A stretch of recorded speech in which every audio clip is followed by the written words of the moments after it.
Choice Television, its associate and affiliates may not be liable for views expressed on the show. Viewer discretion is advised. Bannayuganda wowe botazuukidde kibuuka y'abagamba nalubo teyazuukidde. I, Wafula Chebukati,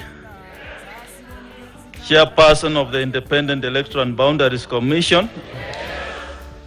hereby declares that Ruto William Samoei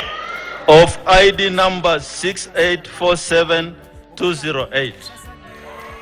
has been duly elected as the President of the Republic of Kenya under the provisions of Article 138 of the Constitution in the presidential election held on 9th of day of August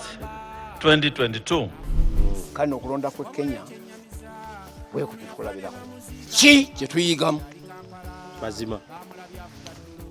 kino nkikubiriza His Excellency the President ajja omukono gwe mu bikolebwa mu Uganda nga buli kimu omukono gwe gusalawo wajja omukono gwe mu buli kimu kujja koze onofu w'ebyokulonda yani ye byabakamu n'agujja mu byabakamu n'amuleka nti genda oleeta omukulembeze tujja kutuuka wa tujja kufaanana nga Bulaaya era kyokutula abantu beewuunya nnyo eggwanga eryalimu Abaganda abalwanirira eggwanga eno baliteekawo balagawa bwe yajja kulinnyako buki Abaganda abo bakulinnyako bulinyi abalwanirira ensi baluwa nga omusajja yansesa ng'emmotoka eva e Kampala egenda Entebbe bwe yagenda okuyimuka bw'ati nga yekka omuhima alimu omu nabati mbane sinakiregera nti emmotoka njereere bweti muli mulamu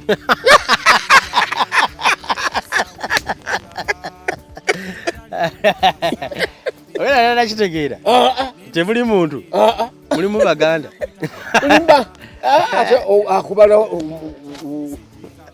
akubala takubala ali takimanyi nti mulimu bantu temuli bantu ebintu biyise nga biva waggulu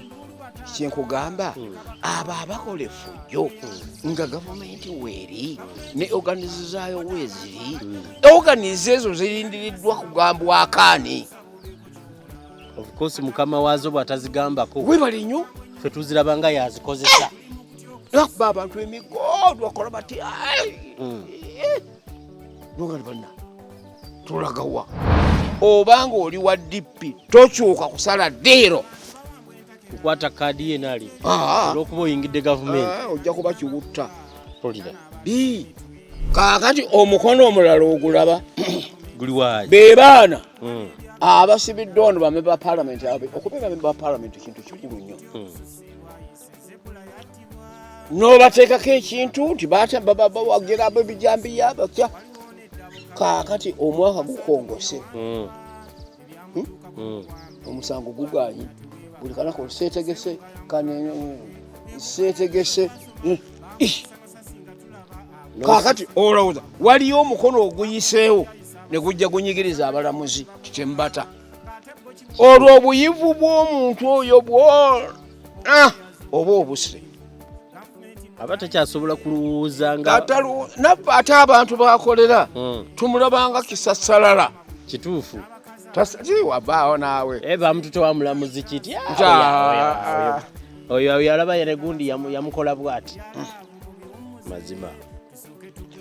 ekyokusatu emisango egyo egisalibwa nga tegiriiko besi gitta amaanyi n'obwongo bw'abalamuzi kubanga omusango ogwo omulamuzi bw'asala omusango waliwo wafuukiranga paalamenti gavumenti yammwe Hajji eriwo eringi okuyigira ku nsobi eziyise tusobole okutereera bwe mbanga munda mulimu okuyaayaanira ng'omuntu tabadde mumativu tetujja kuyiga gavumenti zuukuka obota abantu abajjamu enjala era ne basse bawera tusaba obeeko kyokola atambulira mu dduloni ate mukambwe ennyo ku luno tuli mu kutya okususe ebyaliwo bwe biddamu